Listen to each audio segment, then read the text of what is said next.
What's up, guys? I'm Violent with GRIZZ Zombies. Today we're going to be taking a look at RAVE in the Redwoods, the trailer, the official trailer for it. So if you want to see the actual trailer in full detail, check the description box below. It will have Infinity Ward's official link for you there. So right off the bat, we can see that we're in a campground. Right there, you'll see a mystery box location on that dock. We're just basically going to be talking about this as it plays through. I have this at about a third of the speed. We're going to see in the way background on the right, there's a box location as well in the sky, and otherwise we're seeing just the cabin atmosphere of what's going on. It's a little bit darker, it's a little bit different than what we're used to with Zombies in Spaceland. DLC 1 is taking a different turn, our characters have changed. Notice they're holding melee weapons. Now in the upper right here, you're going to see the map, the actual map of RAVE in the Redwoods, right there in the upper right. Other than that, these scenes are flashing back and forth, mostly just showing you that we have zombies, and Zombies is returning in this feature film. So Sally's different. She's now different ethnicity, as well as more of a badass when it comes to killing zombies. Before she was preppy, and now she's more gangster affiliated, if you will. Point Dexter, he is changed a little bit. He's still a skinny little nerdy kid, but he's more in the rave scene, and so that's what we want to take from this. AJ, someone we want to talk about, he's taking more of his official look from the intro cutscene of Zombies in Spaceland. He's got more of that Channing Tatum vibe, but now he's different, you know, he's not this jock anymore, he is somebody else. Same story with Andre, he's no longer our rapper, he's more of a grunge character. I don't really know, that's what they said at least in the interview that I was watching. Grunge, deep woods, that's where we're at. We're now in a place called Bear Lake, and that's where RAVE in the Redwoods takes place. There is this little game where you chuck knives at zombies spinning on a wheel. It reminds me of Shadows of Evil a little bit, you remember in the cutscene? And I'm not sure if that's going to be something where we earn tickets. You could see right there's a souvenir booth.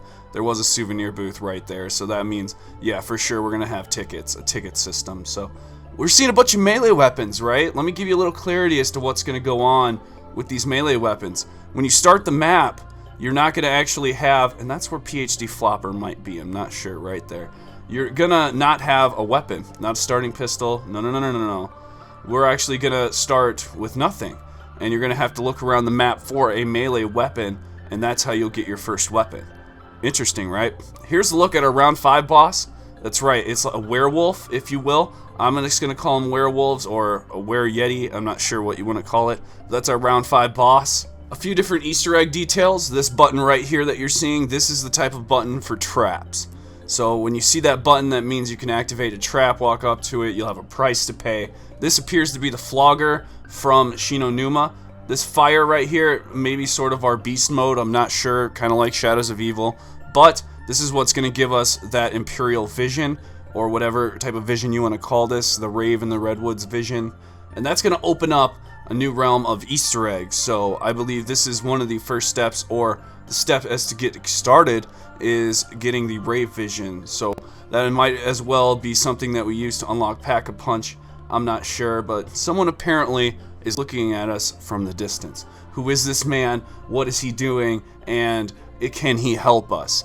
Before I thought that the slasher was in fact someone who held a zombie, but it looks like he's just a terrifying beast that comes after us. He looks awesome, doesn't he? Man, and he's actually grinding his face to make sparks. The amount of detail on this map's going to be good. I'm very excited. A few things we can point out is it looks like these guys, in fact, are the band that was supposed to be coming to the RAVE, and they showed up to the RAVE and the zombie apocalypse had broken out. So I think our characters, in fact, are the band that's showing up to this area. Originally just to entertain everybody, but now it looks like they'll be saving themselves. Zipline is a new effect. It looks like we're going to have a crossbow as well. So we're going to have some new weapons, guys. Are you excited for new weapons? Pack-a-Punch is returning in the projection room. There's the crossbow, you guys. Take a look at that sucker. Looks like lightning comes from the sky when you shoot down. This map looks explosive. We got quickies right there. We knew that. We already talked about that in the very first trailer that we saw. It's right outside of the cabin, the initial cabin that we saw in the very first trailer. So there's a lot of new traps, a lot of new things we're looking forward to. And we got our bad boy coming back in, the slasher, before he's actually all tuned up in color. This is what he looks like ahead of time. So I believe that's the slasher. or else that's the actual boss that we're going to be facing in RAVE in the Redwoods. Not exactly sure right now, so we're going to leave that open-ended. If you guys got anything for me in the comments below, throw it down. Check the description box so you can watch the actual trailer. And I will see you guys in the next video. Thanks for watching. Violent out. Kevin Smith, by the way. Huge fan, comic book man. Kevin Smith.